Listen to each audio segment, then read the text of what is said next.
Well, good morning, my friends, and welcome to another Live Inspired with John O'Leary. It is Wednesday morning, the day after Election Day, and contrary to the forecast, the sun came up today. And contrary to the forecast being presented by the pundits and the politicians and the majority of our neighbors and citizens, I guarantee you this one: the sun's going to come up again tomorrow. My friends, we had an election yesterday. I'm not sure if you've heard the results, but Donald Trump will become the president of the United States in about 2 months. And for a minority of our nation, this is very good news. For the majority, they are full, maybe we are full, of trepidation, of concern, of anger, of disillusionment, of questions of how is this possible? How is this possible? I received emails yesterday from various friends who feel that way, many of them laden with great anger. Some of them suggesting to those who read these emails or posts to take to the streets, that we need to riot, that they need to hear our voices, that they did not hear our voices in the election. Now is the time that they hear our voices. I would invite those who are writing those, and invite those who are reading those, and invite those who are believing those, to set down the riot gear, to put away the matches, to realize that in destroying, in destructing, in raising your voices, sometimes it is a good way to destroy the very message that you're trying to carry forward. What we need right now, my friends, is not higher walls. It is not a louder voice.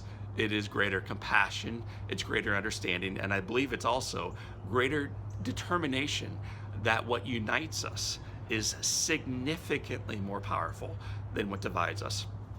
I've had the honor of a speaker over the last 10 years or so of traveling over the entire United States, but also the world. Anytime I leave my sweet little backyard of St. Louis, Missouri and travel abroad, I'm always a little full of anxiety on how a message might be received in another place. In El Salvador, for instance, I had an opportunity of speaking with some burned children and their families in a burn center. This burn center had no air conditioning. At the time I was there, it had no morphine. It was a completely different land, and yet the message we shared of family, of resolve, of faithfulness, and of the truth that the best days are upon us and coming forward, like we're getting closer to them, seemed to connect. These little ones, although they spoke a language different than the one I shared with them, connected because the language ultimately was one of love. And although my Spanish is lousy and their English is not much better, I would imagine, we did indeed connect. We did indeed hold hands. We did indeed hug. And we did indeed find a bond, a bridge to move forward on. About a year after being in El Salvador, I found myself speaking in Dubai. It was a collection of Middle Eastern business owners, men and women who I would imagine believe very different things than I do in our faith life. Men and women who live in a completely different land, who maybe grew up with some different values than I to an extent. And yet this message that I was so concerned about sharing, will this guy be able to connect? Will this message resonate? It did indeed resonate. Not because we tried to throw up greater walls, greater boundaries to find things that separated us, but in finding commonality, in finding connections, in talking to people about family, about faith, about things that turn them on, about reasons in their own life that light them up for hope and possibility and the truth that the best is yet to come. It's a message that connected in the Middle East. It's one that connected in El Salvador. It's one that's connected in a dozen or so countries that we've been honored to be in front of.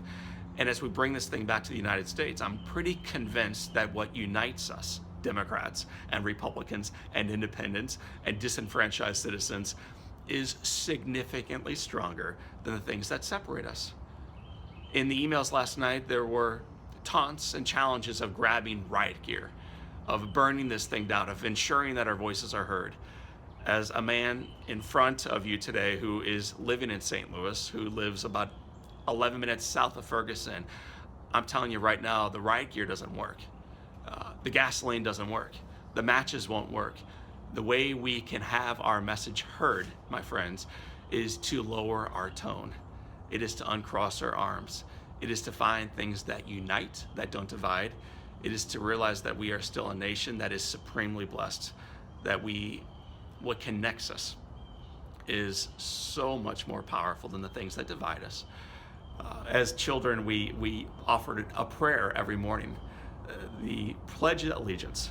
We put our hands over our hearts, and we realized that this nation under God was indeed indivisible, that it could not be separated. And I have a feeling this election, as divisible as it was, will not be the end of these days. For 25 decades, this country has been chugging itself forward.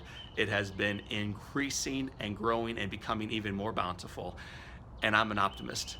Today, whether you voted for Hillary or you voted for Donald or you stayed home because you were so disenfranchised and angry by both, the good news is this: the best days are in front of us. My friends, let's realize that what unites us is so much stronger than what divides us. Let's realize that family, that faith, that values, that possibilities still matter. And let's raise the flag of possibility high that informs us that the best days are coming, that we get to live here, that the sun still rose, it's going to rise again tomorrow, and we are blessed to be here. So for this time, and until next time, the day after Election Tuesday, this is John O'Leary reminding you that this is your day. Live inspired.